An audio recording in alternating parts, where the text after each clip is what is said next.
What's up? Hey guys.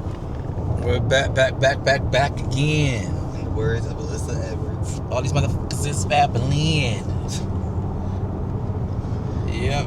We are leaving, Miami. And hit it. We're going to go to North Carolina because we got some stuff to pick up. Mm-hmm. And so we're going to stay in North Carolina for a few days, and then we're going to come back down to Jacksonville. I know that's crazy. We get it.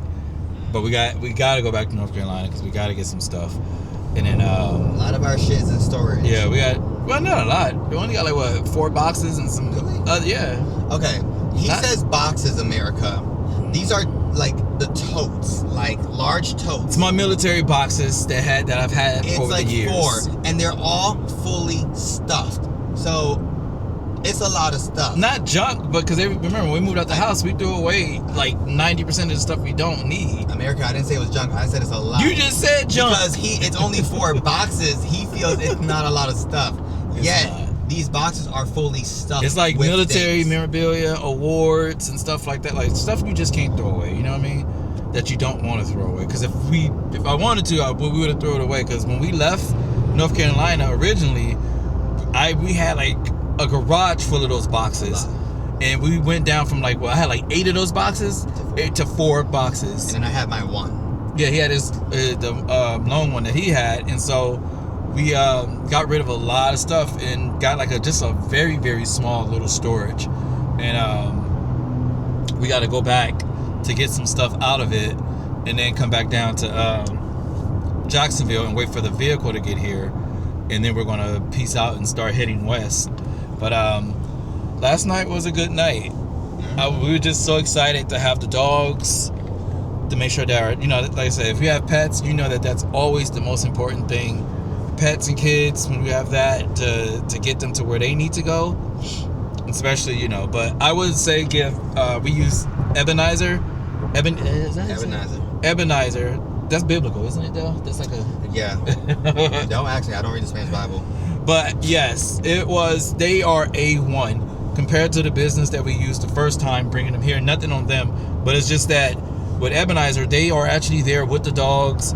They feed them, they give them water, and they videotape everything, and they post it on their social media site. So it's actually very, very a good thing to see. I think we was on a plane and they had just posted the dogs, right? Yeah, they went live with them. Yeah, they went live with them. So we had just landed. Where? Excuse me. Where did we just land? Atlanta, yeah. And I showed them. Oh, look. And they were live, and we saw our dogs and stuff. And then that's how we saw that they put Bruno in a different crate. In a different crate than the one that we gave him, and they put a damn goat in his crate. Like they switched the crates. I don't know if maybe. So Bruno's crate on video looked like it was fancier than the one that he originally had. So we were like, oh, cool. It looks really dope. And when we went to go pick him up in Miami when they landed, this crate looks like it was hanging on by a thread. It had wood holding the 2 pieces together like it was nailed or something. I'm like, oh, hell no. They put my dog into this raggedy crate. But I think maybe the goat might have been kicking and maybe was able to mess with the wood somehow. I don't know. But yeah, they switched our dog's crate with the goats. It was like a little baby goat. He was so cute. It was like a little black and white goat. His name was Luna. And so when we saw that, I was like, why the hell they switched Bruno out? But Bruno, the dogs looked relaxed. Even Sky, she looked a little relaxed, but she's also looked a little frantic or whatnot. But when they got back, when we actually got them, they looked so good. They just looked good, like they were not fed, but just taken care of. You know what I mean?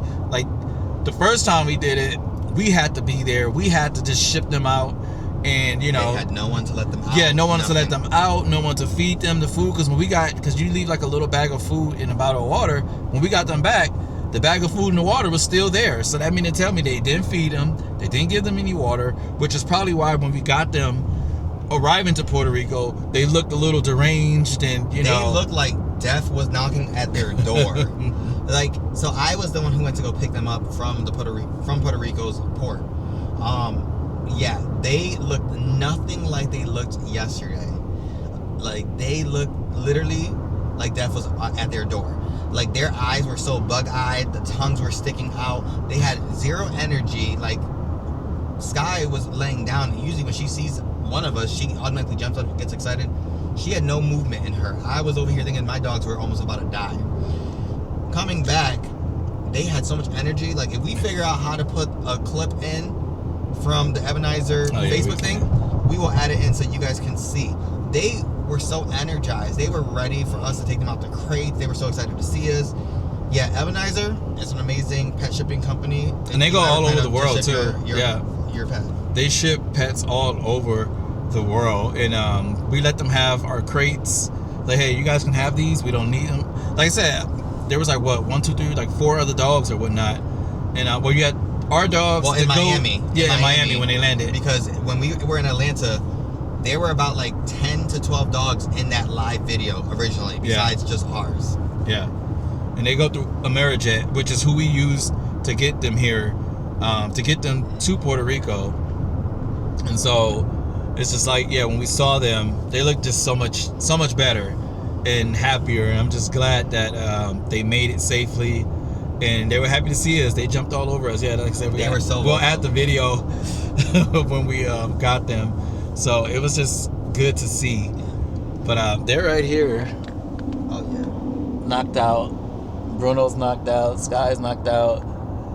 And their nice new hammock that they're going to have so we could go across America. Yeah. So we did like a little shopping yesterday. Some things that we needed for our cross country. Got a little bit of snacks. We got the hammock for the dogs. Pet shampoo. So even though they have someone there, obviously when pets fly, they do get nervous. These dogs, they smelled so bad. Like smelled so bad, America. So freaking bad. They were on top of a blanket that we stole from the hotel briefly to go pick them up so that way their hair didn't get everywhere in the rental. Because Miss Sky, she might be short-haired, but that girl sheds and she's still not bald. I don't understand it. But that blanket was smelling up our hotel room. So we had to go and do a quick shopping, and shampoo is a must if you ever fly your dog. Make sure you have that handy so when you pick them up, you can give them a bath ASAP. ASAP, because I mean they're dogs, and Ebenezer, they do like take them out to go pee and stuff like that. They have a set time that they do or whatnot. But of course, a dog's gonna be a dog. They're gonna end up peeing on themselves. Yeah, they're nervous and all this other stuff. So it doesn't matter how many times you take them out. It's just gonna happen. And I'm pretty sure at some point in time in flight, she probably peed or whatnot, both her and Bruno. So either way, but we already had our game plan. Like, yep, we're gonna give him a bath. That's what we did. So I went out, went to Walmart, went to Petco, PetSmart, everything, because we would make sure we get everything we need while I was out, so we wanted to come back out or whatnot. And we also were tired. We were tired. We didn't really sleep the whole night. We took a 2-hour nap between I think like 4 and 6 a.m. because we got to the room at like 2-3 o'clock, right? And once we picked up the car, once we got the rental car, by the time we got to the hotel, it was like 3. Yeah, it was like 2-3 o'clock, and then we had to shower. We still took our showers, everything. It's a whole day of flying, so not to be TMI, we obviously used the restrooms in the hotel room. By the time we actually laid down, it was 4 a.m. And at first, we were just going to break night because we didn't know what time they were going to bring the dogs. We finally fell asleep. We set our alarms. We slept for like 2 hours, and then we woke up. They had posted a new live video of some dogs like getting to where they were going. So we were like, okay, well maybe our dogs are next. Next thing you know, we get a text message like that we could come and wait, and that's exactly what we did. And then we waited probably for 45 minutes, maybe? Yeah, he texted me at I think it was like 4 o'clock, if I recall, that the dogs would be there about 7 or something like that, he said. And then or 8 o'clock or whatnot, something like that. And I was like, okay, cool, we would be there. Yeah, just like at 4 o'clock in the morning. Mind you, it was only we went to sleep at like 3 o'clock. So it wasn't much of a sleep, to be honest. But once we got the dogs, had to get the shampoo. Once the day started, get the shampoo and all this other good stuff. Came back, gave both of them a bath, and they were so relaxed. Gave them a bath. They ate. Yeah, we had to buy new bowls, new doggy bowls, a new water bowl. Had to buy them a little bag of food. So it was a day. And then finally, once we got all that done, we got to sleep. Yeah. We finally got some rest, and boy, did we need it. We got some rest after we gave them the bath, though. Yeah, after we got everything that we needed, the bath and everything, and the dogs were relaxed too. So they went to sleep because they can sleep comfortably. They ain't got to worry about all the loud noises and the planes and all the other good stuff. So they were also allowed finally onto the bed. So while he was at the store, I was refusing to let them on the bed because they smelled so bad. So they were on a hard floor. So after they took their bath, got blow dried, everything, then they were allowed on the bed. When I tell you, these dogs crashed. I went and got us some Chipotle because we were also hungry and had to eat. Keep in mind, you guys, we did all this, and even when I went to Chipotle, it was only 12 o'clock in the afternoon. We still had and it felt so late. Day ahead of us. I already thought it was like 6 p.m. and it wasn't. It was only 12 o'clock. So went, ate, and then finally we were able to take a nap. But again, we took a nap probably for like 2-3 hours. Mm-hmm. Woke up, and then we kind of forced ourselves to stay up the rest of the day until nighttime because we knew we were gonna have a drive today. And it wasn't until later in the evening that we had discussed driving instead of staying in Jacksonville for like 2 weeks. We're like, let's go to North Carolina, pick up the stuff that we have to pick up, and then we might as well just stay up there for a week because obviously we spent a good chunk of he spent a good chunk of his life. I only spent like maybe 4 or 5 years in North Carolina. I spent damn near 20 years. So military. I've been based there the entire time. We've made friends. We've made friends. So I was like, well, let's go spend some time and let's go visit some people. We have 2 weeks to kill until our car gets here, and that's exactly what we were doing. So we stayed up, got some late night McDonald's, and then we went to sleep again. Mm-hmm. Yeah, so that's pretty much. Now we're on our way to North Carolina from Miami, and so we should be there. What time is it now? It's about 8:03, and we should be there about 6:30 according to this. Waze. According to Waze, or Waze, whatever you want to call this shit, but yeah. And this ain't our first time driving from North Carolina to Miami, and now from Miami to North Carolina. Full circle. I've done it before. I remember when I had just graduated from the Civil Affairs course in the CA course, and what was it like? This is back in like 2012, I think. Yeah, about 2012. And my buddies, they were just like, "Oh yeah, let's go to Miami," and I was just like, well, shit, why not? And I think it was a good time to celebrate. They had something that was going on down here, and so we went, and it was like 3 of us, and it was a fun time. It took like about 12 hours, I think, and we had a good time. But then we had to now getting the dogs back. Well, getting the dogs here initially, when we decided to make our move to Puerto Rico, we had to bring them down here to Miami because that's where the what is it? Amerijet was to get them here. So we pretty much did North Carolina to Jacksonville to drop off the car to be shipped to Puerto Rico. And then rental from Jacksonville to Miami. Yeah, from Jacksonville to Miami.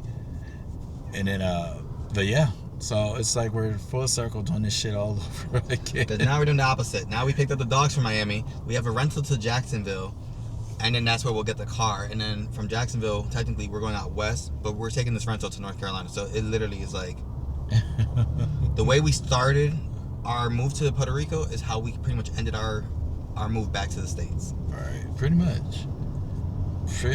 And so just starting a new chapter as we close the chapter in Puerto Rico.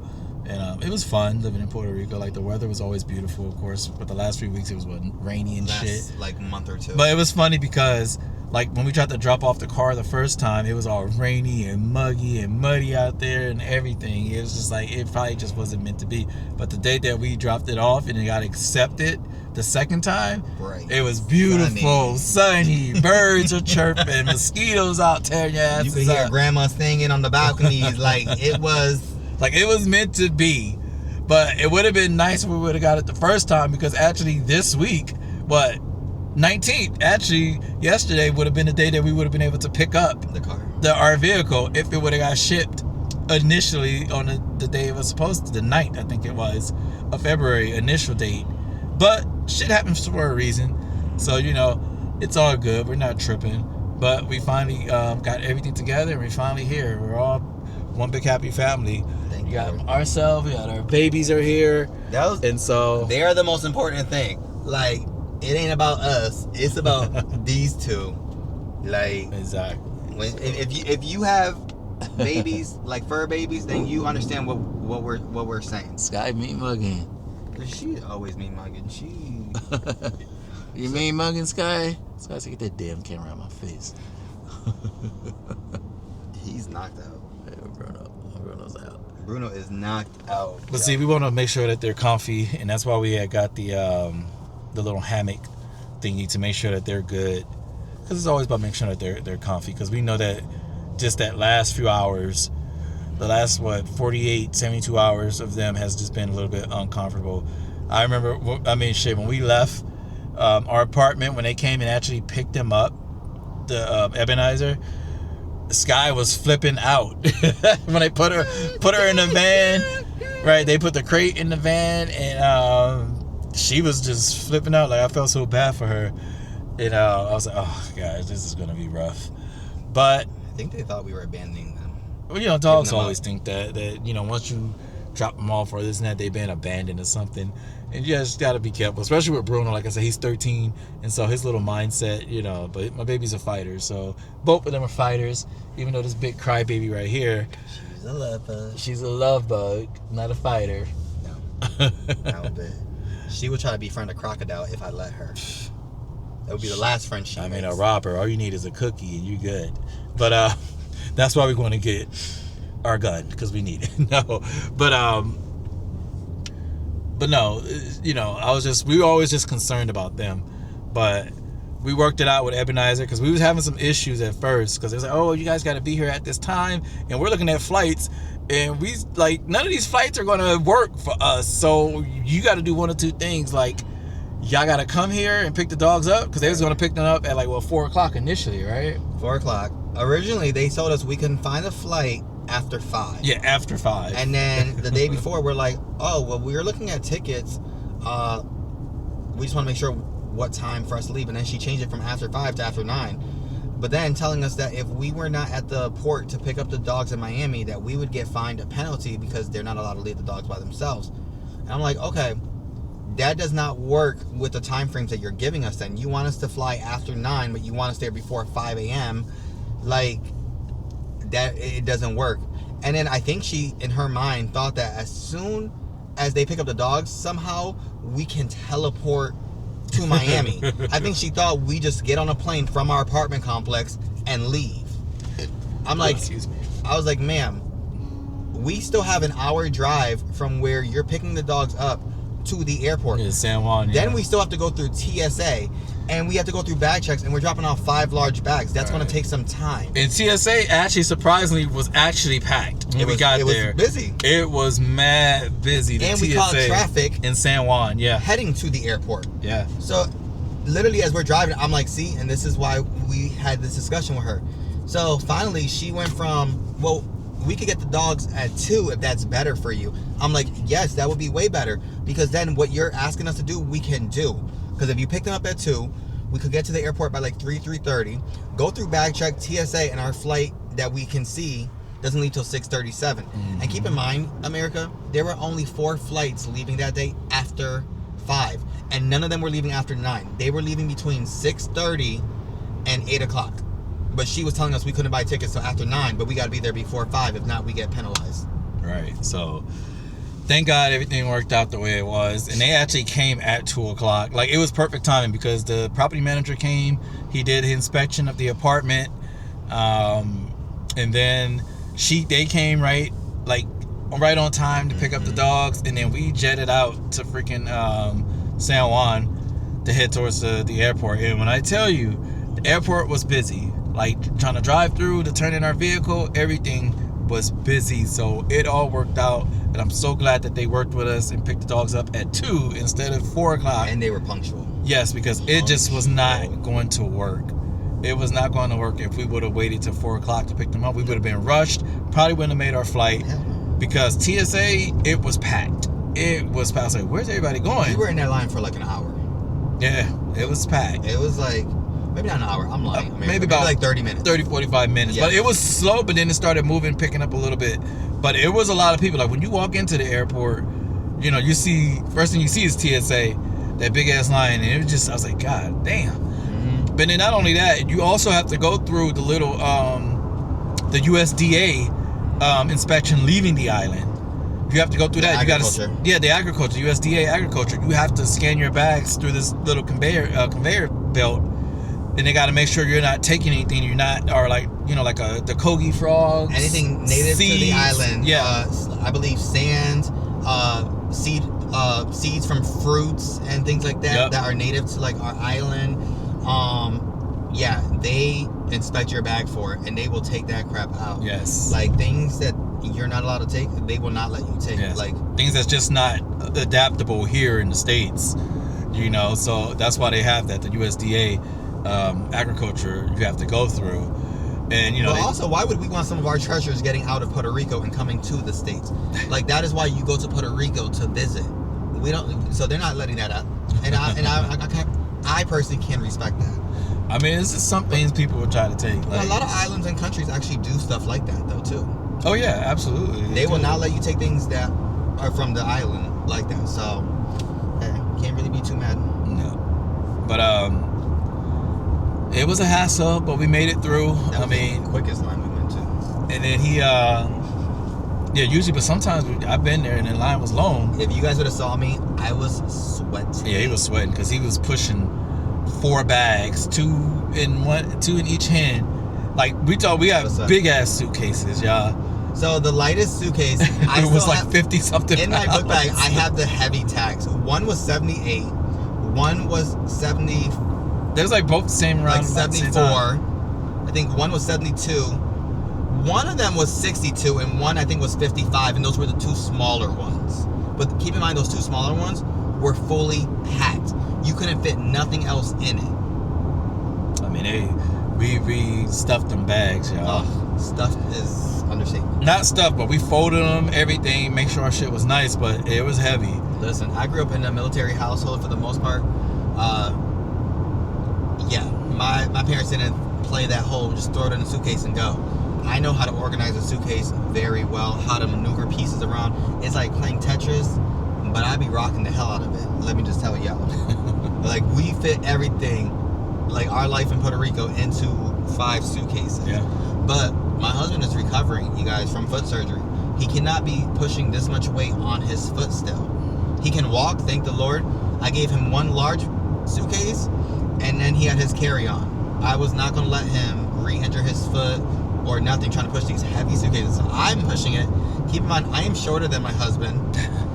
I was sweating. I know people were probably looking at me like, why is he sweating so much? Like, what is he nervous about, or this or that? He probably thought I was on some type of drug.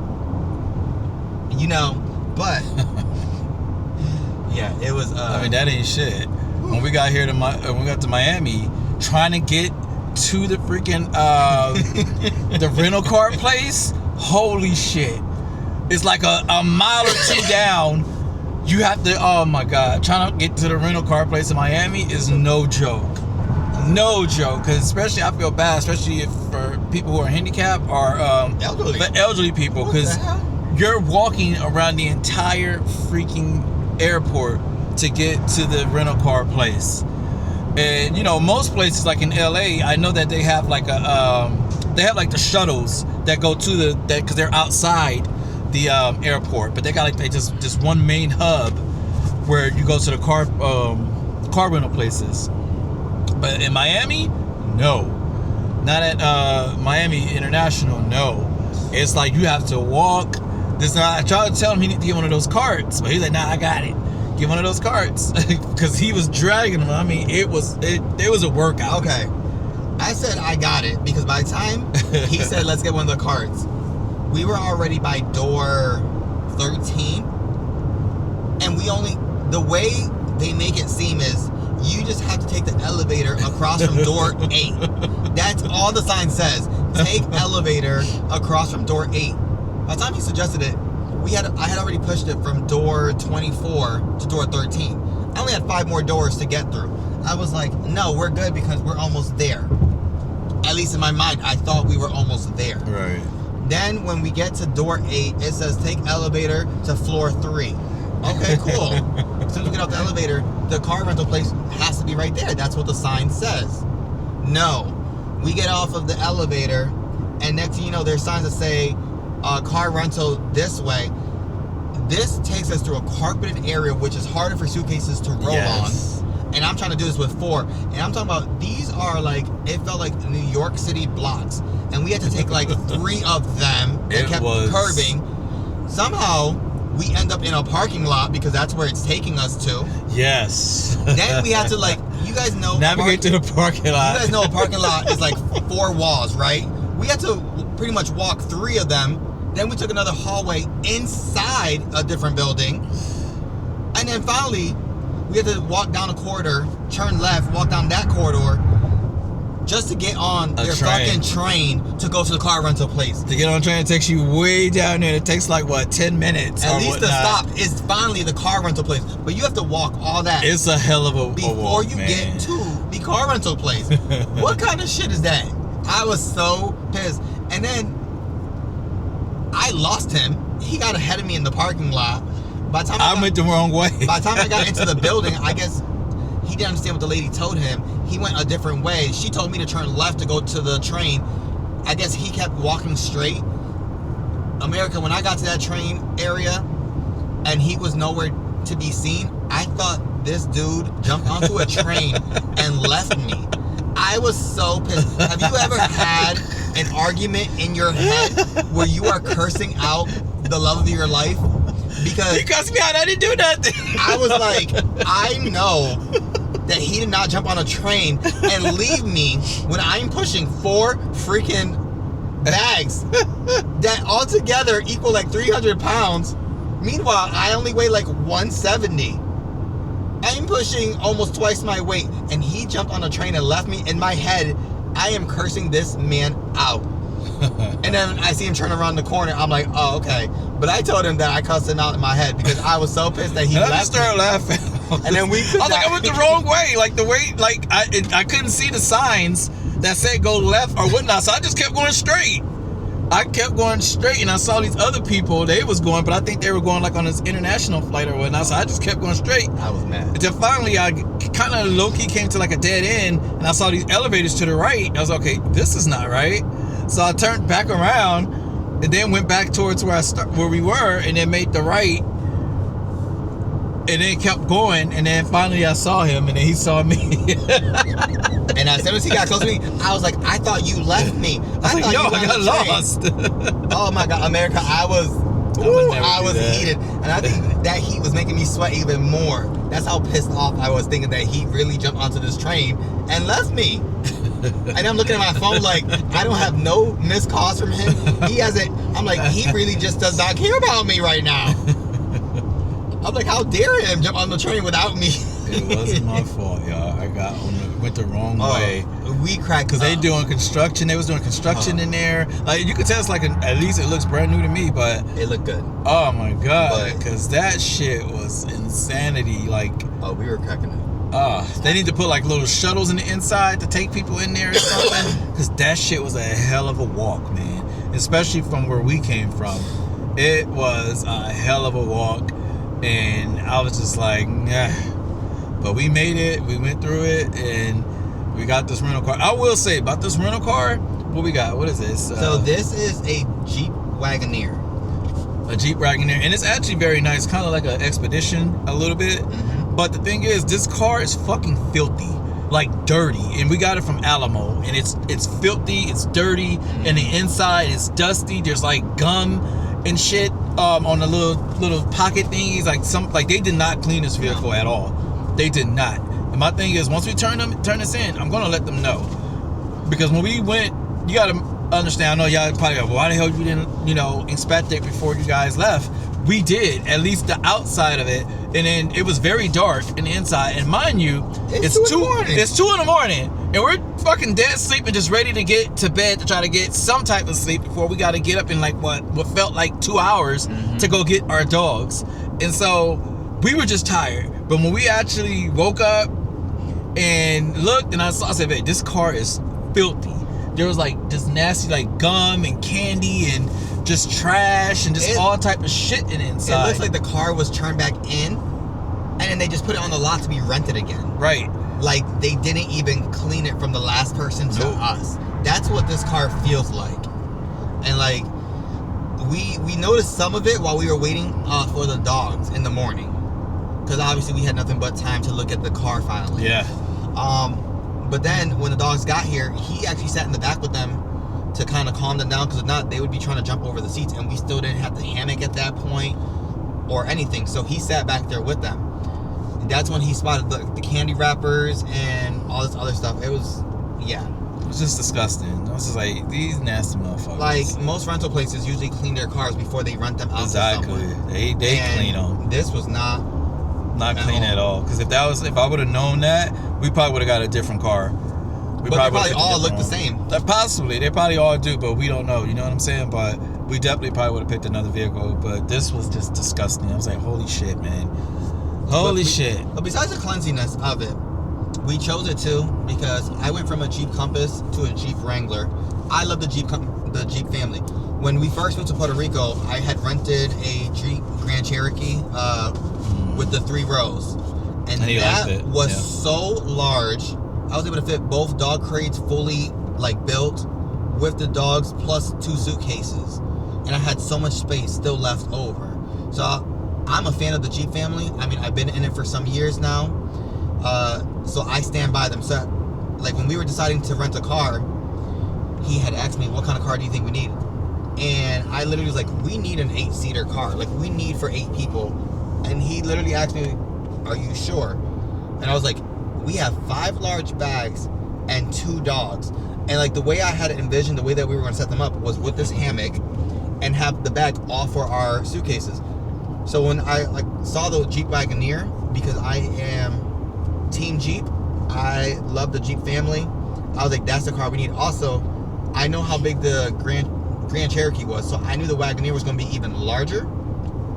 And the way the seats fold down, it makes like a flat surface. It isn't like, you know, in a van where the seats are lifted still and it's uneven. When you put all the seats down, it creates a flat surface in these Jeeps. So this Jeep is phenomenal, minus the cleanliness.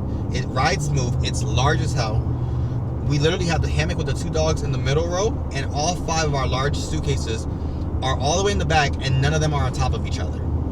So that is hella space, and that's what we needed. Now, when we get my Jeep Wrangler, the dogs will still be comfortable. I don't know how we're going to do the suitcases because my back is not as big as the Wagoneer's back, but we're going to work it out somehow. And the best part with the hammock is we can literally put things underneath the dogs and still be able to grab it for us. Like we have a 24 pack of water. The dog cookies are back there. Yeah, this setup is really amazing. Yeah, so once we get our Jeep, we have to see how we're going to put the bags in there. I mean, the back in the Jeep is actually kind of spacious.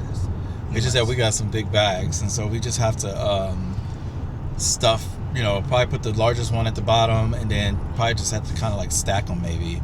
That's going to probably be the best thing, and just it's going to be a tight squeeze in the back. But as long as the dogs are comfortable. Yeah. So that's kind of what we're gonna go for. But yeah, she's out here mean mugging Miss Sky. This girl, America, attitude. She does not sit down. She will not lay down. That's what I meant. Sorry. She will not lay down.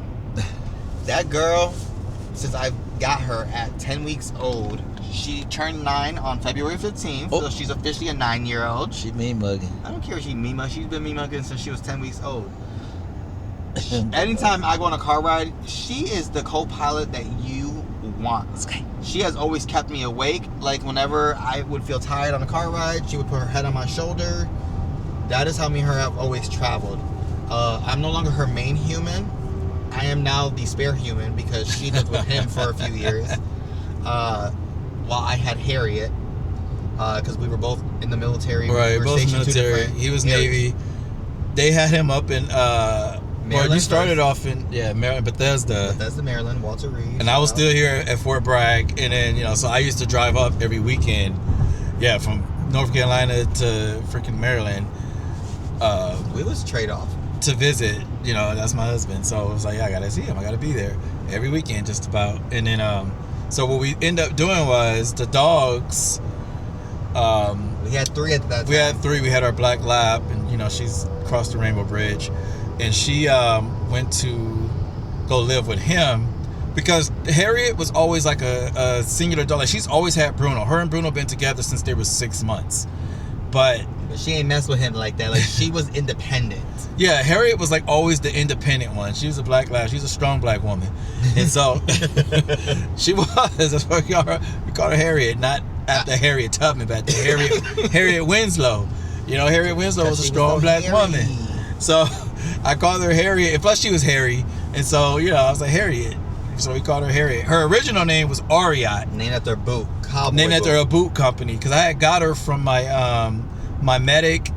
She and her husband had divorced, and they, divorced the dog. And so I was like, yeah, I'll take her. And so I took her. But we was not leaving that name. Got her at 6 months. I just didn't like the name. I was just like, okay, Harriet. And so she started answering to Harriet. Like, she knew that was her name, and so she started answering to it. So Harriet was, had her at 6 months, and her and Bruno was pretty much raised together. Mm-hmm. But the one thing about Harriet was she was just always an independent little dog. She get along well with other dogs, with kids, everything. Harriet was a lovable dog. I miss her so much. Bruno is dependent, and he's very needy. Yes. And whenever my husband would come home, even when he tried to give Harriet attention, Bruno would push her away and try to take all of it. He would. Like, because he is Bruno's human. So Harriet, being the dog she is, very independent, she got to the point where eventually she just let Bruno get all the attention, and she would just always stay to the side. Not because she wasn't loved or adored or treated well, she just naturally did it. Mm-hmm. And then when Sky came in the picture, and she has Bruno's energy, she's very dependent and requires all the attention. Sky can hold her own against Bruno, and she will push him away the way he pushes her. Like, literally, when we were petting them, you guys, they keep pushing each other out the way. That's just how they do it. But Harriet would stay off to the side. So one day I was like, you know what? I think I'm going to take Harriet because she's more independent. I know when I go to work, she won't really be all sad or crying. She won't. And he was like, take her. I think that might actually really be good for her. So Sky stayed with him, who's the dog I brought into the marriage. And I took Harriet, who he brought into the marriage. And I think it was the best thing that could possibly happen because it separated the 2 old timers away from each other. Because, sometimes when dogs they live their whole life together, when one crosses the rainbow, sometimes the other will follow. Right. Because they're so heartbroken. We wanted to kind of break that bond a little bit. That way, it wouldn't be too heartbreaking on Bruno or Harriet, depending who went first. Also, it finally gave Harriet her independence. She got to be an only child, so to speak. Sky being needy, Bruno being needy, they had each other when he went to work, so they were solid. And yeah, Harriet grew. She blossomed. She started doing stuff that I'd never seen her do in like the years that I've known her. Mm-hmm. Like, she started like smiling more. Like, she would show us her teeth. She did that before when she was with all of them, but she started doing it even more. And then she started doing this thing where she chattered her mouth. She was like, just call her chatty catty. Like, she never used to do it. But I think being an only dog, she came into her own personality. Mm-hmm. And it was beautiful to see it. I'm happy that the last 5 years of her life, because that's how long I was in the Navy, and that's how long she was with me. Yeah, I have to post a little video to show you Harriet, or a picture of her. Yeah, she lived her best life. They all lived their best life. Like he said, she crossed the Rainbow Bridge, but she still will always be one of our dogs. Mm-hmm. But now, unfortunately, I'm stuck with his 2 dogs, and I'm the spare human. They only need me when they want food or Oogies. That is it. Other than that, they will lay with him, and I just get the cold shoulder. They do. Like, no space. Like, we're laying in the bed, they jump on the bed, like, just no space. On my side of the bed. That's like, comfortable. Sky will be on my left, and Bruno will be on my right, and, like, I'm just stuck. Can't move. Sheets on top of the sheets. I'm cold. Can't move. Can't do nothing. I'm just like, yeah, I need to move. And then you just get pissed because it's like, look. But he's their human. I want a good night of sleep. I spent 20 years in the military. Give me a good night of sleep. And so, but then you just think, okay, they're your babies. You know, they're not going to be around for long. So then you just give in. You just give in. You just give in to this attitude right here. Attitude check. Sky's not having it. Lips poked out, everything. Like she hates car rides.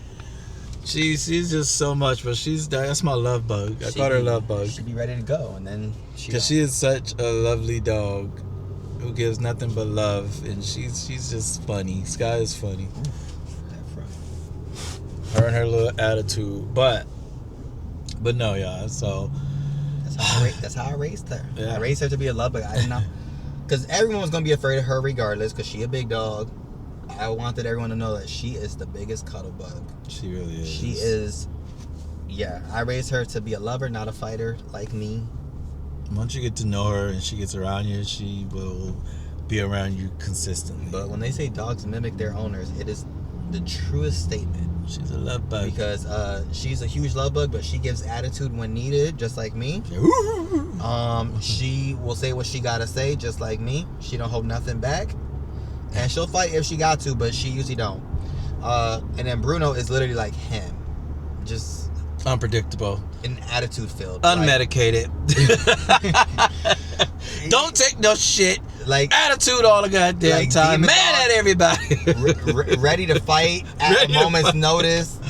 Like the thing we say about Bruno, that's why I love my dog, because he knows me and I know him. Thing we say about Bruno has the heart of a lion, but the body of a cub.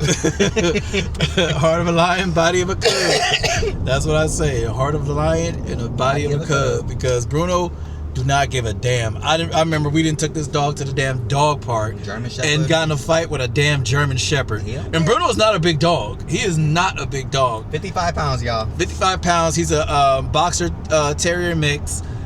No, boxer bull. I'm sorry, boxer bull mix. He's very small. Just his little stature is very small.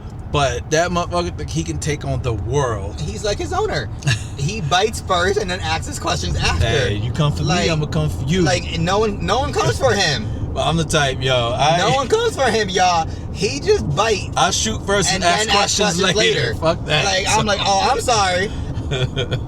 So like that's why our dogs have the same relationship me and him have. I've always been a fighter though. That's just always been me. Like I used to love to, believe it or not, I used to love to fight. I used to be a very violent kid because I used to love to fight. Like my best friend would tell you, like they used to have like this one thing at school, and it was like this cage looking thing that kids can climb up from the outside, but we used to be in the inside fighting like it was like a damn cage dome arena, one of those. Oh, you're talking about those metal things, like it's like the domes. Yeah, like a dome, and like kids can crawl away from the outside or whatnot. So we used to be in the inside of that motherfucker fighting when I was a kid.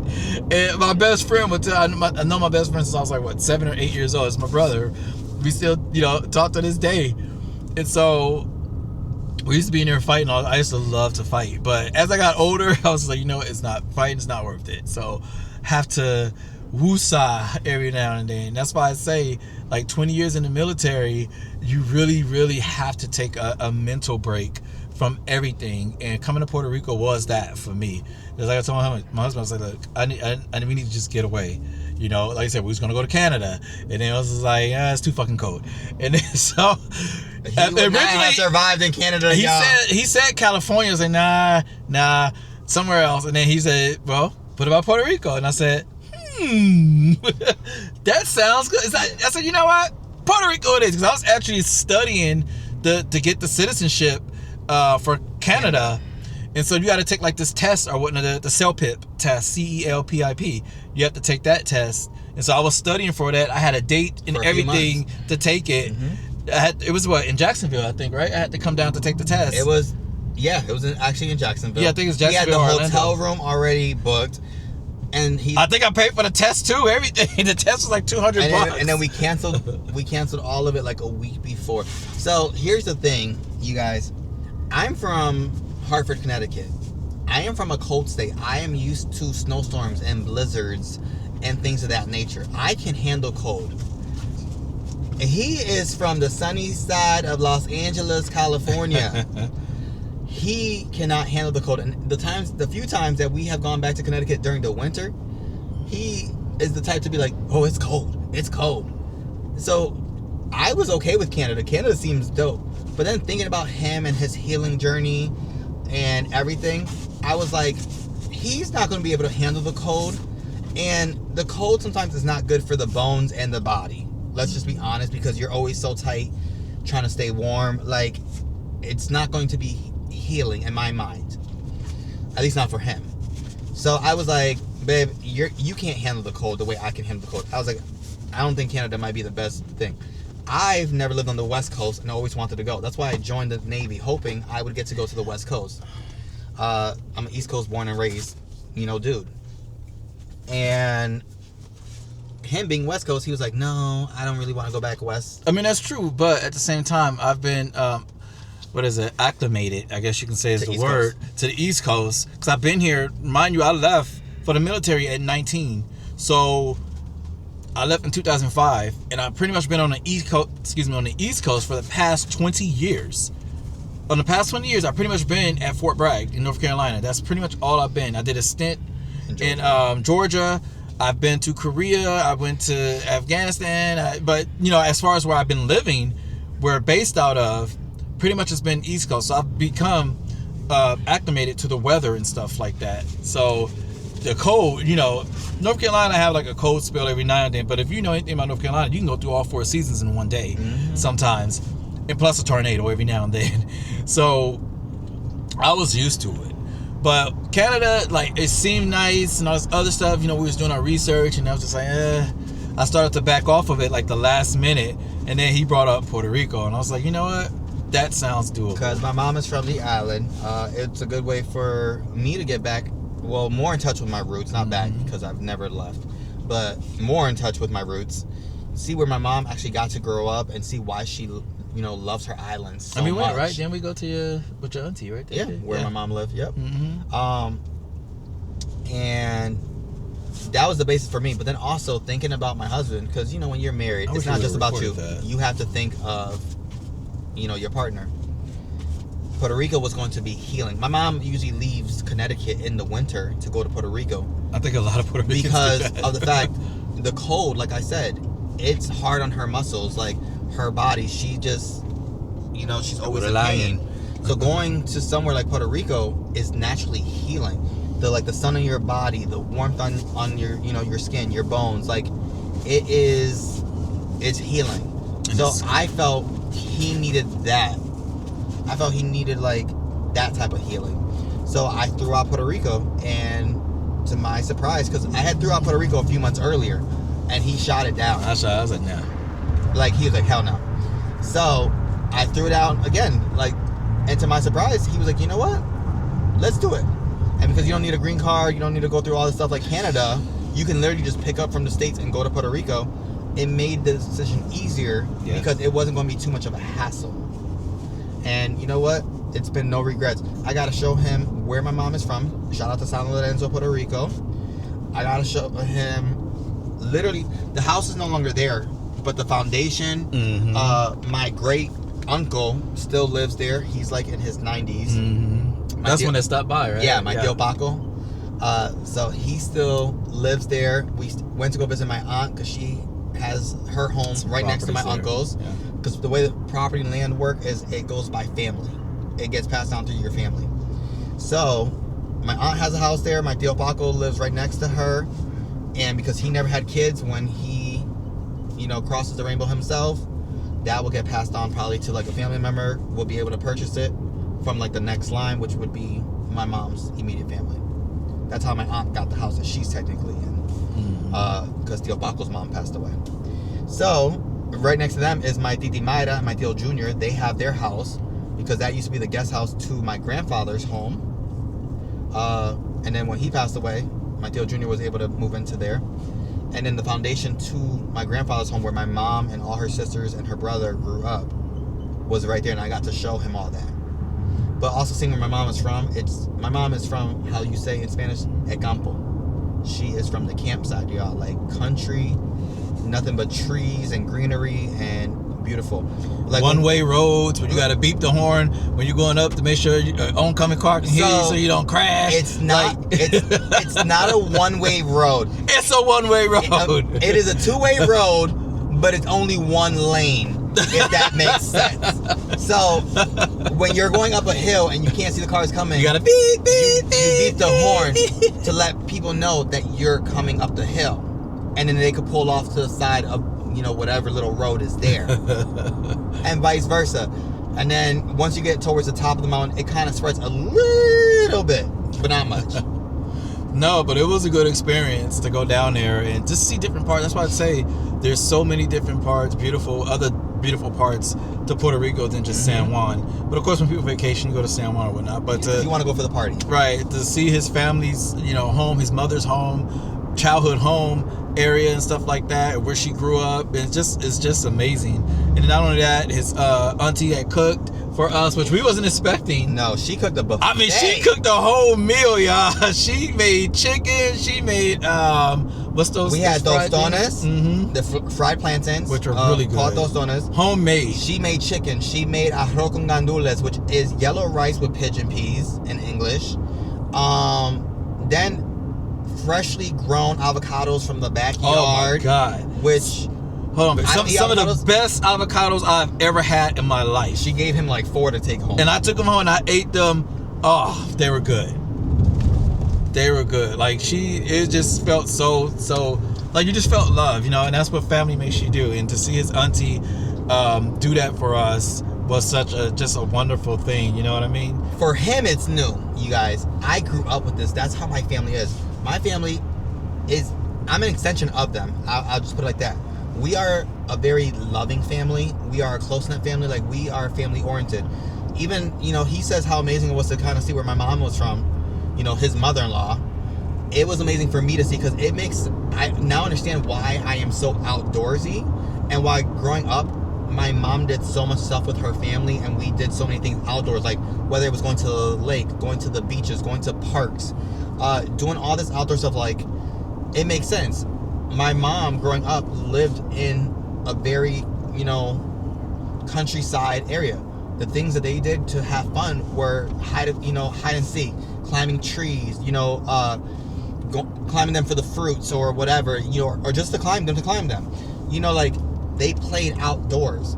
So when we came along, me, my cousins, everyone, our mom still took us to do outdoor things. Like, that's why my family is big on camping. They go every year, like almost like 5 times a summer. But even growing up, we did a whole bunch of activities outdoors, and it makes so much sense getting to see that where she grew up. I'm like, now I understand it. I didn't understand it before. Why are we always going outside? Why can't we do things inside? Why can't we? It makes so much sense now. But the fact that they did that stuff during their generation, they were naturally close. So my family is very loving and very close. You could come to visit and they will cook you a buffet style dinner. So I knew my family, and my aunt was probably going to do something like that. He had no idea my aunt was going to do something like that. And then she gave him some Puerto Rican coffee.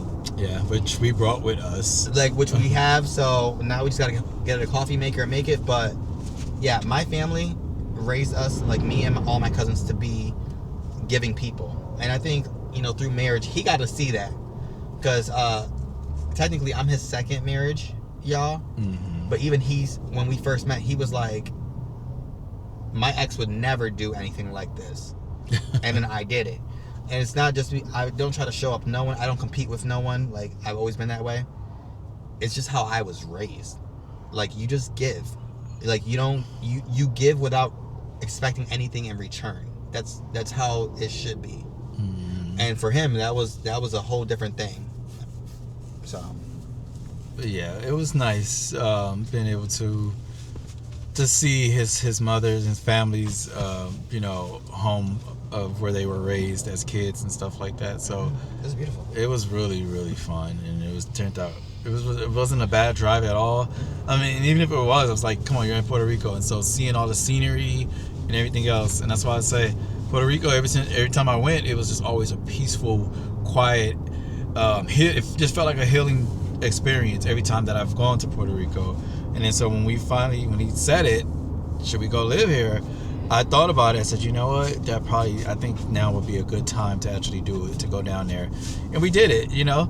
Not everybody can just get up and leave and stuff like that. And so being, you know, I was just glad that, you know, fortunately had been blessed to be able to do it and to find healing, to get up and leave. It was a struggle as far as, you know, the stress of just the logistics part of it is just stressful. That's the biggest thing. But once you get in and everything is going, it makes everything worth it. And so just the stressful part of leaving Puerto Rico wasn't as bad as coming to Puerto Rico, because it just took a lot, you know. But leaving, like, we already knew. I said, look, let's start selling stuff now. And we did. We sold everything. 99% of everything was sold, like, within the last 3 weeks. 3 weeks of us leaving. Yeah. So once we we're officially we're going back. Right. Facebook market is in Puerto Rico, A1, because when I tell you, we was getting hit up left and right for everything that we put up on there to sell, and it sold like that ASAP. It sold like that. And so it was just a blessing, because we didn't want to take anything back. I said, no, I don't care about the TVs. And, you know, he knows I can get attached to certain things, to like my TVs. Like I said, we had a 77-inch Sony Bravia OLED. And he knows I love my gaming, so I always want top quality when it comes to my video gaming, my PC gaming. So he knows. So, but letting that stuff go, it did not bother me whatsoever. It didn't bother me letting the TV go, letting the TVs go, the couch, just all the furniture. We just let it go. So you know what? We would start over, and that's exactly what we're doing. So we're homeless. We're bums, because we don't have nothing besides ourselves and these raggedy little dogs right here. Homeless, I will agree with. I will agree with homeless, because literally, in its definition, we have no home at this moment. We are living out of hotel rooms until we get to LA. We've been looking on Zillow, but no, but we just bums. I'm not taking that on, man. I would just like to say, I feel like we are currently backpackers. Yeah. Because literally, we're nomads. We are nomads. That was the word I was looking for. Nomads. But all I could think was, like, you know, when you backpack across Europe, we are nomads right now, you guys. We don't have a home. We don't have an exact address. We're living out of hotels, a car, and a suitcase. But you know what? That's part of the life. I had posted something on Facebook the other day, because yes, I still have Facebook. Yes, I'm from that generation. And MySpace. Hey, if it wasn't for MySpace, crawled, so Facebook could walk. So Instagram and TikTok can run. I mean, that's pretty much kind of how it like is. It really is. Social sites, yeah. Like, let's be real. But shit, MySpace used to be dope. You used to be able to change the songs and, you know, your background. Anyways, besides the point. So I had posted something on Facebook, and I called her my Bonnie and I was her Clyde. We worked together. My last job in Connecticut, I was let go from. And, you know, she said something the other day, because when I said that, you know, landed in Miami, doing all this stuff, blah, blah, blah, she wrote, and all she said was creating memories. And, you know, I responded back to the comment. I was like, you know what? I was like, being let go from Value RX might have been one of the, like, you know, whatever. And she wrote back, she was like, I think us being fired might have been the best thing for you.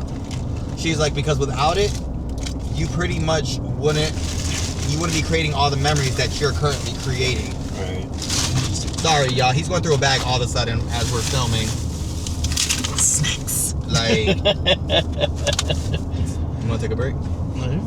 I just need my fat back snacks, all right? Because, you know, when you're trying to talk and you hear someone with bags in your ears, like, it's annoying. It's like when you had a movie, right? Everybody... Like, I'm trying to talk and he's over here, like, America, he could hit pause. We could edit. America, I need my snacks. We can walk and talk at the same, and chew bubble gum at the same time. But if I did that, he'll give me a face, America. That's how he is. Oh, that's bad. He will give me a face if I do that while he's talking. But anyways, yeah, so she was like, being fired might have been the best thing for you, because without it, you wouldn't be creating all these memories that you did, because you probably would have never left Connecticut. And I had to think about it, and I'm like, you know what? That may be true. Like, If it wasn't for me being let go from there, I probably would still be in Connecticut. I would have never met him. I would still have the dog because I had her during that job. I got her actually when I started that job. But yeah, I wouldn't have probably a husband right now. I wouldn't have gotten to say I lived in Puerto Rico. I probably wouldn't have joined the Navy, which means I would have never been to Maryland or Virginia or anything. Yeah. Sometimes in life, you never know, you know. And I remember. You have to make the best. It's died. Oh. Well, hold on. We're gonna end the video right here, right now. For now, y'all, because our little mic just died. Just passed on. It needs to be charged, but It's actually the first time it died on us. it just needs to be charged. We haven't charged it, but we'll continue on, y'all. This is just like a series, you know what I mean? Because we have a long way to go, y'all. Yeah, we got a long drive anyways. A long drive, So but we'll be back. y'all. All right, peace. Peace. We're back. Hi, y'all. So We are headed to the one, the only Buc-ee's. So we were That was originally so good. going to drive all the way to Jacksonville, Florida, because that was like our midway point. So the plan was to drive halfway, stop to use the bathroom, get some Starbucks or something, Next exit. and Go Buc-ee's. and we saw a sign for Buc-ee's, literally. So when you see a sign for Buc-ee's, you just have to stop. All right. So we figured we'd get the camera out. For those of y'all don't know what a Buc-ee's is, you about to find out what a Buc-ee's is. But yeah, we had to stop, get some beef jerky, some food, let the dogs out. Take a piss break. It's the best thing. Yeah, because the first time I think we stopped, well, when we was coming down this way, initially back then, I'm gonna say damn near a year ago, we stopped in 8 South months. Carolina, right? Yeah. Which is in Florence, I think. That's the first Buc-ee's, I think, when you're coming down south from North Carolina. So I totally forgot. I think we did when we came down this way. We didn't stop at this one here. But we saw it. Yeah, but a we sign saw for it. Yeah. So since we're here, we're gonna just stop. Buc-ee's is like a whole community, y'all. Literally. So They got food too. I might grab like a sandwich or something, chicken sandwich or something. we still got like 7 hours and 23 minutes. Burrito. It's the next exit, right? Yeah, it's this one. Yep, it's coming up. It's coming up. Because Buc-ee's usually is its own exit. Like you get off and it's the Buc-ee's right there. It's right But I there. see the sign. I see the squirrel. A squirrel? Is that what it is? I don't know what it is. I thought it was like a beaver. Maybe. It might be, or No, it could be a beaver. It got the 2 teeth in the front. It looked like one of those things We though. watched a YouTube thing on it. Like What an they otter. call it? Yeah, that's what it looks like. An otter or Oh Lord. I think that's what it is. Look. You might be right. It might be a beaver. Because they got the 2 big front teeth. Squirrels don't have that. Oh, the sky. This guy's like, let me out this car now. She always like that. Okay, let's see. The Buc-ee sign is going this way, right? Yep, to the right. To the right. To the right. Both ways, sure. Hidden with the rest my stuff. That's big. That's what she said. No, I'm just But yeah, we're here at Buc-ee's. Daytona Beach. Buc-ee's. Yeah, because first time we came, we stopped at the one in South Carolina. We had some beef jerky. Oh man, that beef jerky was so good. So Why you always putting on the show. I love me some beef jerky. So when we stopped, he got himself like a pulled chicken sandwich or something like that. I got beef jerky. And then he ended up eating half my beef jerky because it was so good. I love me some beef jerky, especially when it's real beef jerky, not that I Walmart. think it was like the pepper something Stuff. you had. I forgot which one it was, but it was really good. I was like, man, this is really good. And it was like something about it just tastes fresh. It was like better than like the stuff that you get in the package. It's always gonna be better because they So I was probably like, make man, it for real. Like, this is legit. This is good. Guess I should have got into the right lane so I can make a right. I guess Because this so. light is long. Go. No, because with my luck, as soon as I do it, this light went. Look, see, like they're stopping. So I'm about to get the green.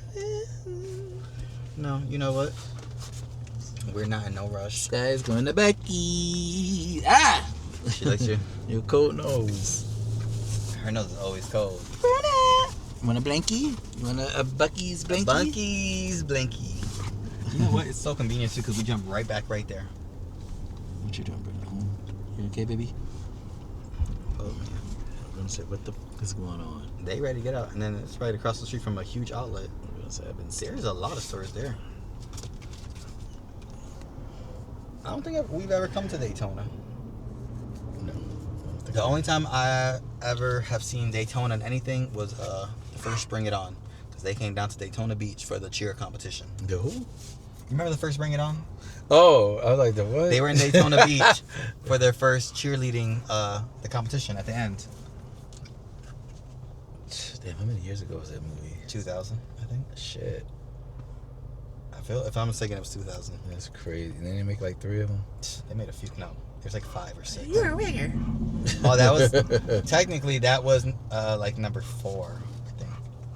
Or it could have been number 3. This thing. Swipe to unlock. I don't know why it always does. This is a setting to change that. Yeah, like the timeout. YouTube it. Dang, Bruno. You breathing heavy, but then again, it is kind of hot in here now. Are these things not on?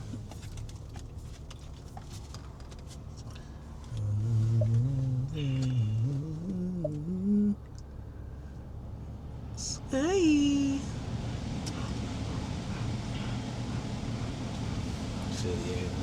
No, I there's. think it's like a whole console back there. It is, but remember, we got the hammock. Let me try to get it. This one might be turned off. It might be. Just wait till we stop. We got to stop. Someone probably goes back to like you who doesn't like air and turns it off.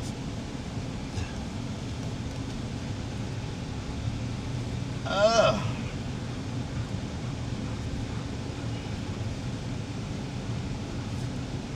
And you can tell we're getting to a Buc-ee's because traffic is crazy. It's about to be a madhouse in here. Everyone stops for Buc-ee's. Hold on to your helmets, monkeys.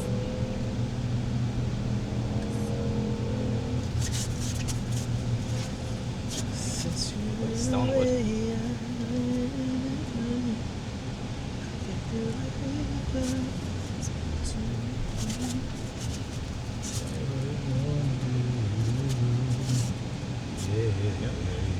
Yeah, people like this. They go to that lane, but they're trying to get over.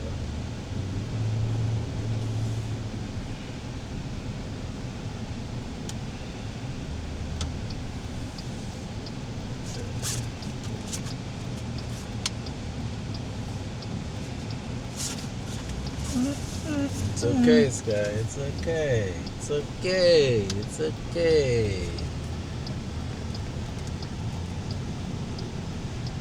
There you go. Buc-ee's. Sky. Ooh. What? That dude with the camper, he took the whole curve. His camper was like this. Oh, you didn't make that turn wide enough. No.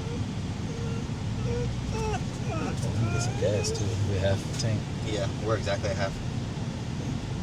Gas is $1.88. Shit. With purchase of the works. Oh, I ain't getting that. Read the small print. It's always the small print. What's going on? It literally says with purchase of Look at that. the works. Look. They fooled us. Look, then you gotta go over there for the car wash. That's just. I ain't about to do all that. No. There's a doggy park right here. Oh, did they? Yeah. Come on, lady. Right, like damn. Driving 2 miles an hour, like damn.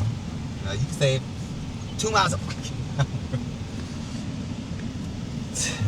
Oh, Sky. Let's walk them first. Yes. Please pick up after your Can you get up? dogs. Alright. We're going to let the dogs out for a minute. As you can see, we're here at the doggy park at Buc-ee's. Get out and show them the building. Give us a minute. Hold on. There it is, y'all. The legendary House of Buc-ee's. Alright, y'all. We'll get back at you. Okay, there it is, y'all. What's good, everyone? We made it. We are here in North Carolina. After 12 hours of driving. It's 12 hours of driving. We're here at our hotel, and now we're just waiting. Their system is down here at the hotel that we're in, so now we just gotta wait. It was a fun drive. Like I said, we left at 7. It took 12 hours, so we left at like 7 something. We just got here at 7. And we made 2 stops as well. So one stop was almost like 30 minutes. Yeah, Buc-ee's took a minute. And then the other one was like 10, and it still took like 12 hours. So altogether, it probably would have took us like 11 had we not really stopped. But obviously, we needed gas, some food. But the drive overall was a good drive. We really didn't catch any traffic. If anything, the most annoying part of it was the dogs ready to get out. Other than that, as you can see, it was a smooth. It was a smooth focus drive. on something. Focus on that car. Yeah. Yeah, definitely a smooth drive, you guys. Yeah, it wasn't bad. Like I said, we drove down here before. Well, We drove 12 hours before. Yeah. Different routes. But not so much. Just like last year when we was moving to Puerto Rico, we drove down from North Carolina to Jacksonville, and then from Jacksonville to Miami. But we went straight down from Miami down here to North Carolina. Up here, so yeah. But it's been fun. Like I said, we're just waiting. Hopefully our system is up so then we can get our bags in, because we're going to be here for a few days, and then we're going to head back down to Jacksonville for a few days until our damn car gets here. And then our drive across America. Yeah. Then the real shit starts. But we're staying in the Crabtree Valley area of Raleigh, which is next to the Crabtree Valley Mall. I actually used to be a front desk supervisor at the Marriott right down the street. So this area is prone for the systems going down a lot. Like, it's actually a very common thing. Probably happens like twice a week. So I wasn't really shocked when she said it. You could tell that she's such a sweet lady. She probably felt bad. She thought we were going to give her like an attitude or something. But me being a former front desk supervisor, I already know the stress that she's going through trying to get the system back up, like in a fast pace. And then you have people who come in and they just treat the front desk people so rude. So I wasn't going to do that to her, because once we get back to Cali, I'm probably going to go back to being a front desk supervisor or manager somewhere. Yeah. But yep, that's where we are. So we're just waiting. But it's been a fun ride. Like I said, we're just waiting. You never feel tired until you get to where you're going. Exactly. Well, the mind is relaxing that you finally made it. So once the mind's relaxed, then the body starts to follow. Like now, I'm like, I just want food. I might have like a drink or something. I need a drink. I need a drink. I need a drink. These dogs might stay in the room, and we might go downstairs to the bar and just drink a drink or two, because we ain't got no place to be. So we got all week to get to where we need. So mostly just relaxing up here, and getting what we need to get out of our storage, and then meeting.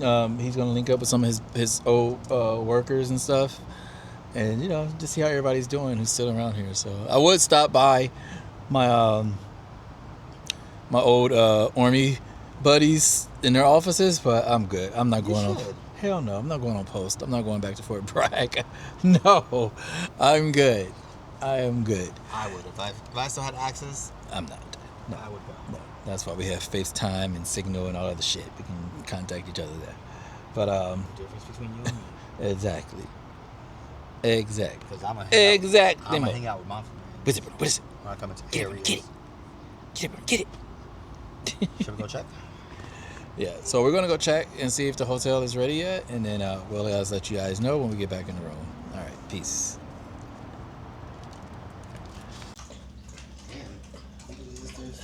They what's good, everyone? So we finally made it to our room. So when we got here, I'm not sure if we said it, but the room, their computer systems was down. I mean, it was down for like what, almost an hour. Like almost like an hour. Like 45 minutes, yeah. So we was just sitting in the lobby for a minute, and then with the dogs, and then I went to go check for the last time. I heard them talking. The lady at the front desk said, "Oh, the system is up." And then she was walking, and then some other people know that she saw me. He was telling me to hurry up, coming up. So I went on over, and then finally got checked in our room. Now, when I got this room, it was supposed to be just like a standard room or whatever, but we think she upgraded us. They said he thinks she upgraded us, and when you look at this room, that's the door that I think she upgraded us, and plus, you know, This ain't no standard room. no, this is definitely it's not a standard. This is sweet. Look at this. Business, you got a business table, This is so sweet. and I think this hat right here saved me. My retired veteran's hat. I've been wearing it all day, not for nothing special, but just because my hair looks a mess or anything, you know. So I was just like, yeah, let me just put this on, and but yeah, it's a beautiful room, very beautiful room, bathroom, everything. Got a couch. This little couch has a let-out bed in it and everything. Let out, pull out, whatever. So. And she didn't charge us for the dogs.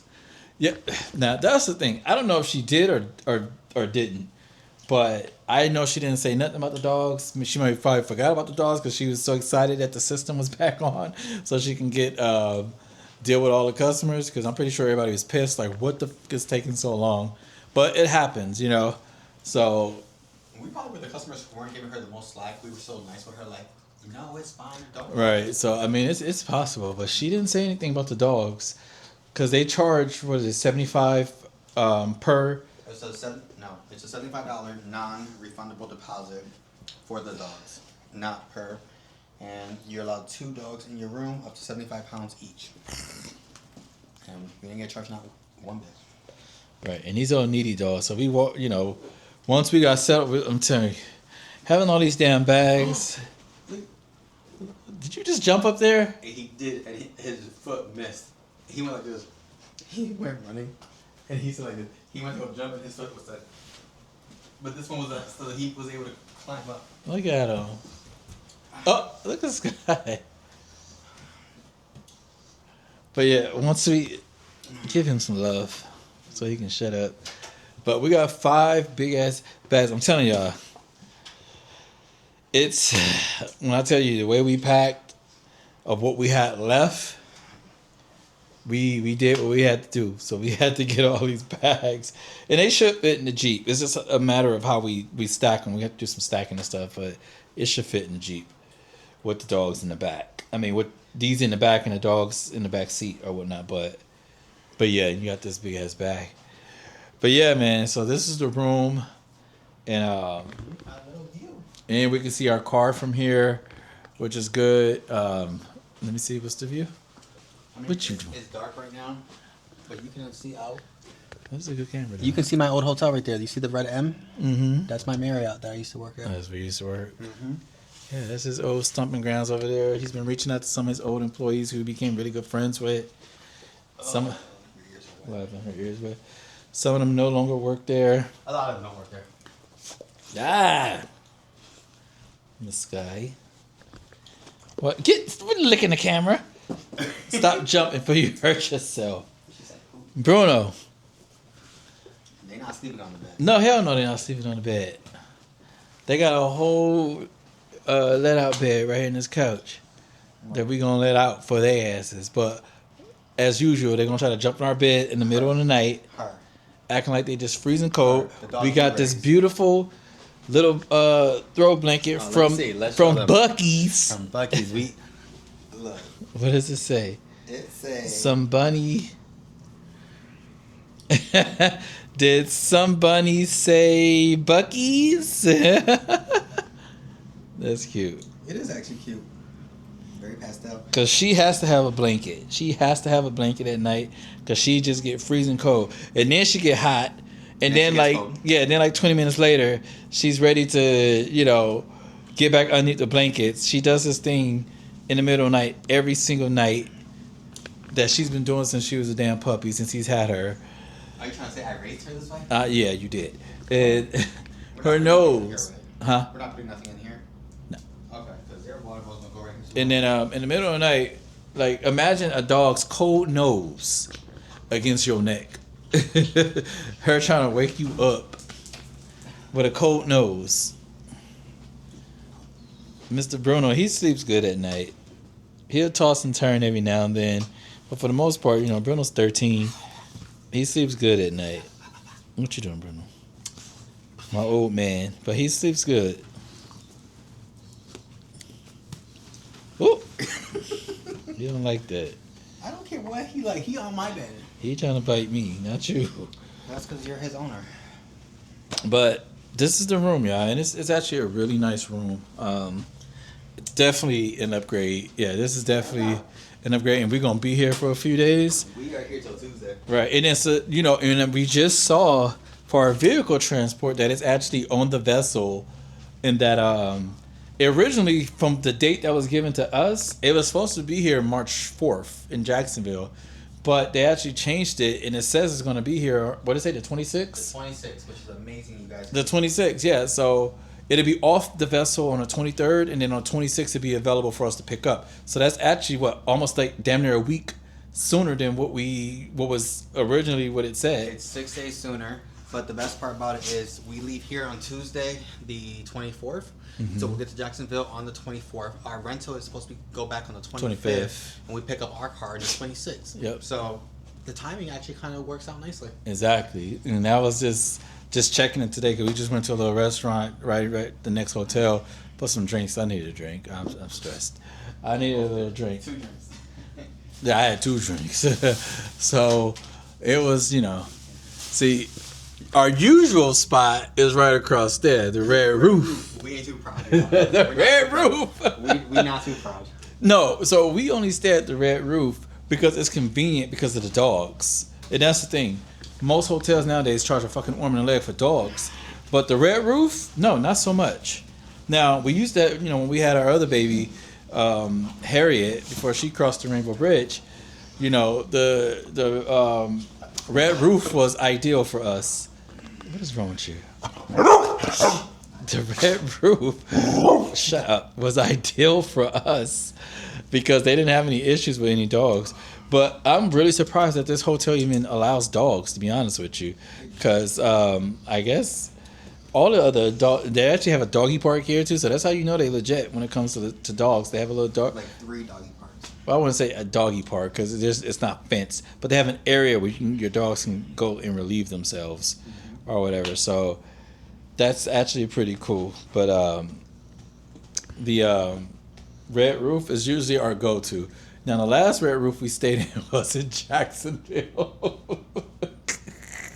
When I tell you that shit was like a housing projects, and how I know it was a housing projects because I used to live in housing projects when I was a kid in LA, out in Compton.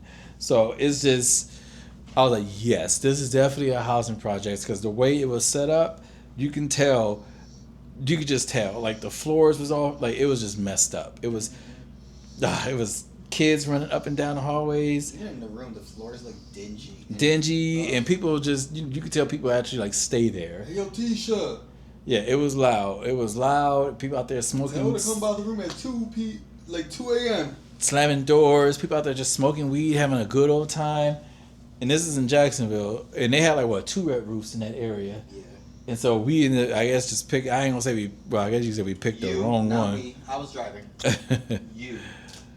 Yo, so you picked it. that was crazy when we was originally coming down, getting ready to make our move to Puerto Rico, and we ended up staying in Jacksonville when we turned in our vehicles. So and we've stayed at some nice Red Roofs, but that one we did. Worse. We stayed at some nice Red Roofs. What's this, Bruno? Come here. Get off my bed. Get off. Bruno, what's this on your foot? Let's go. Come here. Lay down. Good girl. But no, yeah. So I'm sorry. I'm messing with Bruno. My old man, yeah, he 13. Go lay down. Me and his baby been through so much. The things I had to do to keep him. But and the one I brought in. yes, and Miss Sky, The one I brought in. the big crybaby. She's Bruno, you're gonna hurt yourself, man. She's a cuddler. Over here jumping up the damn bed. He think he just a puppy, but he 13 years old, yeah. He's jealous because I'm petting And him. every time everybody say, "Oh, he looks so young. How old is he?" I was like, "Oh, he's 13." Whenever I tell him that, they be like, "No, he's not." I was like, "Yeah, he's 13 years old." Ooh, ooh. 13 years old. He's hanging in there, yeah. He's sweet, You want a blanket? but psycho. Sweet but psycho. If you cross him wrong, but that's my baby, and so is this little thing right here, Miss Thing from that picnic. But nah, man. So we made it. We're happy, excited to be here, and just relax. I guess it's good to get away from Jacksonville, and then hopefully the car schedule sticks to its plan, and we'll be set. We'll be ready to go, and start making our way out west. And we're excited. And for those of you who see this video, just ask that you keep us in your prayers as we make this journey. We've seen a few other videos online from people making a journey from Florida, from East Coast to West Coast. And I couldn't imagine. Whew. I know my sister did that once from Cali to Georgia when I was stationed at Fort Stewart. She came down to stay with me for a few weeks, her and my niece. Yeah, you wrote these. And I don't know, I was pushing up against the car. I think I was leaning to get something. It's broken here. That's why it popped out. Is it? Okay. I have to buy you some more. I'm sorry. No, you're fine. I don't know. It happens. Yeah, but that's it, y'all. We here. We about to get settled. And the dogs. Oh, shit. Yeah, those are gone. The dogs are settled. We'll get you some more. His glasses ended up breaking out. Those are Oakleys. Those were expensive. But no, we're gonna go ahead and get ourselves get settled. My drinks are starting to kick in, especially it's good, especially after having a long drive. To get your blood a little bit thin. I suffered from I had blood clots a few years ago, and it was pretty scary. I remember one night I was asleep, and at that time my then spouse. I was just sleeping in the bed and I was turning over in the middle of the night, and I just felt like this really stabbing pain in I think it was my left side, and it just felt like I was just being stabbed, and I got rushed to the hospital, and they did like these whole CT scans and all this shit. Like it took hours, and then finally they came back and said, "Oh yeah, you have actually it was a pulmonary embolism," and so blood clot in the lung. I was just like, holy shit. But, not too many people survive that. So I thank God, again, I thank God that I'm here. All the shit that I've been through, 20 years in the military, that's why I say I had to take a break. I had to take a mental break. Once I retired, I was like, I got to get away from everything and just really sit back, relax, and just enjoy life and just think about things, meditate, everything. So if you ever get the opportunity, you're retiring out the military, you have the opportunity, take it to just go and get away. Demilitarize yourself is what I call it. You have to demilitarize your mind, try to get rid of the bad habits that you've learned in the military, and so you can prepare yourself for the next step in your life. You know what I mean? Whether that's working, whether that's starting your own business, or whatever it may be. But you truly have to do that because it really helps. And so for me, that was my biggest thing, trying to demilitarize myself and, realizing that you have all these ailments that you have to deal with for the rest of your life. And, you saw what they just tried to do to the VA of pushing some shitty bill talking about if, medications is, if you're on medications, they'll lower your shit, lower your rating and all this other shit, which is total bullshit because medications is not a cure. It's not a cure. You still have to live with pain for the rest of your life. It does not matter. You still have to live with the ailments of what you're going through. Medications, they help, but no, it's not a fucking cure. And for them to try to do that to us, to veterans, is a slap in the face and it's a stab in the back. And so I'm so glad that, I know this is off topic from what we're talking about, but just, to all my veterans out here, if you ever come across this video, you see that shit, and it was just amazing to see all the veterans through social media, all the other veteran advocacy folks out there said, no, this is effed up. You're not going to do this to these folks. Mind you, we just did 20 years of war in Afghanistan and Iraq. My generation of Operation Enduring Freedom and Iraqi freedom, right? My generation is the one who are just now retiring. I joined in 2005 and just retired in 2025 last year. So my generation, they're trying to fuck over. And so we're just like, nah, y'all not going to do that to us like y'all did the freaking Vietnam veterans or whatnot. So I thank God for all the advocacy groups that are out there, and plus social media, who was all out there said, nah, this is effed up. You cannot sit up there and say that all this taking medications is a cure. and it should lower your rating. Now imagine all the folks who's like, okay, if they want to do this, then I'm gonna get off my medications. Then that is the wrong thing to do, because some of us need these medications to help us keep us stable. Because if not, we gonna go buckball crazy. So it's just a slap in the face that they even tried to do some shit like that. You know what I mean? And so I'm just thankful for all the advocacy groups that helped. But anyway, just to all my veterans out there, continue to do what you do, continue to live your life, continue to I live your life. continue to fight, continue to for us as veterans to stick together, man. We have to stick together because they truly trying to test us. They are truly trying to test us, truly trying to see if we're paying attention. And and we were paying attention. Look at Bruno. And we were paying attention and caught their asses. You know, they halted it. They didn't rescind it. They halted it, meaning stop. Meaning, when we say we want it rescinded, that means we want it gone, period. Because at some other time, they may try to slip in and do some shit like that. But, again, not trying to be too political, but if you read Project 2025, then you already know what's up. You already know what's up. Some of these folks think that shit was a game. Some of that folks didn't want to believe. But, hey, we tried to warn them, and there it is. Whoop, there it is. But that's all I got to say, y'all. We about to get ready for bed. We appreciate everyone. Again, we're still building our channel. We're still, learning how to do different things when it comes to these cameras and all editing and all this other good stuff. But we're trying to make it happen, and we're having fun doing it. So thank you all, whoever sees this, for all you who see this video. We truly appreciate it. Like, comment, and subscribe, or do whatever, or whatever they say. So yeah, we try to keep it real, but we appreciate it. So thank y'all. For with that being said, y'all, we about to get ourselves together, and my drinks are starting to fill in because that lady, she saw my veteran hat, and she probably put a little bit of extra vodka in my drink. Did she? My alcohol was like halfway up the cup. Okay, then she definitely got me feeling good. So I'm about to get ready to lay down, y'all. All right, we'll catch up with you guys in the morning. Peace. Good morning. Good morning. Sky says good morning with kisses. Bruno says good morning with hisses.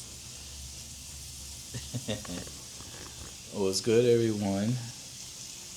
Today is Saturday. Was it like the 20th? I have no idea. Something like that. I don't fucking know.